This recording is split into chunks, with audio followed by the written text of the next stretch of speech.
ಕಳ್ಳಾಟವಾಡ್ತಿದ್ದ ದುಬಾರಿ ಕಾರಿನ ಮಾಲೀಕರಿಗೆ ಇದೀಗ ಶಾಕ್ ಎದುರಾಗಿದೆ. ದುಬಾರಿ ಕಾರುಗಳ ಮೇಲೆ ಸಾರಿಗೆ ಇಲಾಖೆ ಕಾರ್ಯಾಚರಣೆ ಮುಂದುವರೆದಿದೆ. ಕಾರು ಸೀಸ್ ಮಾಡಲು ಮುಂದಾದಾಗ ಕೋಟಿ ರೂಪಾಯಿ ತೆರಿಗೆ ಪಾವತಿಯನ್ನ ಮಾಡಿದ್ದಾರೆ. ಇದನ್ನ ಮೊದಲೇ ಮಾಡಬಹುದಿತ್ತಲ್ವಾ? ತೆರಿಗೆ ಕಟ್ಟದೆ ಕಳ್ಳಾಟವಾಡ್ತಿದ್ದ ದುಬಾರಿ ಕಾರಿನ ಮಾಲೀಕರಿಗೆ ಇದೀಗ ಶಾಕ್ ಎದುರಾಗಿದೆ.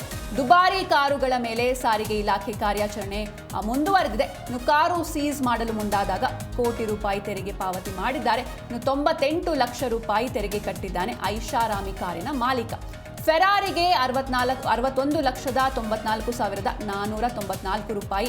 ಇನ್ನು ಬೆನ್ಸ್ ಕಾರಿಗೆ 37,03,444 ರೂಪಾಯಿ ತೆರಿಗೆ ವಸೂಲಿ ಮಾಡಲಾಗಿದೆ. ಇನ್ನು RTOಗೆ ಒಂದೇ ಅವಧಿಯಲ್ಲಿ ಸುಮಾರು 1 ಕೋಟಿ ತೆರಿಗೆ ಪಾವತಿಯಾಗಿದೆ. ಇನ್ನು ಲಕ್ಷಾಂತರ ರೂಪಾಯಿ ತೆರಿಗೆ ಉಳಿಸಿಕೊಂಡಿದ್ದ ದುಬಾರಿ ಕಾರ್ಗಳ ಮಾಲೀಕರು ಇನ್ನು ತೆರಿಗೆ ಕಟ್ಟದೆ ಕಳ್ಳಾಟ ಆಡ್ತಿದ್ರು. ಈ ಕಾರಿನ ಮಾಲೀಕರಿಗೆ ಇದೀಗ ಶಾಕ್ ಎದುರಾಗಿದೆ. ತೆರಿಗೆ ಕಟ್ಟದ ಕಾರುಗಳನ್ನು ಸೀಸ್ ಮಾಡೋದಕ್ಕೆ RTO ಅಧಿಕಾರಿಗಳು ಮುಂದಾಗಿದ್ರು. ಇನ್ನು ಸೀಸ್ ಮಾಡೋದಕ್ಕೆ ಮುಂದಾಗ್ತಾ ಇದ್ದಂತೆ ಆಗ ಎಚ್ಚೆತ್ತುಕೊಂಡಿದ್ದಾರೆ ಮಾಲೀಕರು. ಸಾರಿಗೆ ಇಲಾಖೆ ಅಧಿಕಾರಿಗಳ ಕಾರ್ಯಾಚರಣೆ ಹಿನ್ನೆಲೆಯಲ್ಲಿ ಐಷಾರಾಮಿ ಕಾರುಗಳನ್ನು ಸೀಸ್ ಮಾಡೋದಕ್ಕೆ ಅಧಿಕಾರಿಗಳು ಮುಂದಾಗಿದ್ರು. ಈ ವೇಳೆ ತೆರಿಗೆ ಹಣ ಪಾವತಿ ಮಾಡೋದಾಗಿ ಸಮಯವನ್ನು ಪಡೆದುಕೊಂಡಿದ್ದಾರೆ ಮಾಲೀಕರು.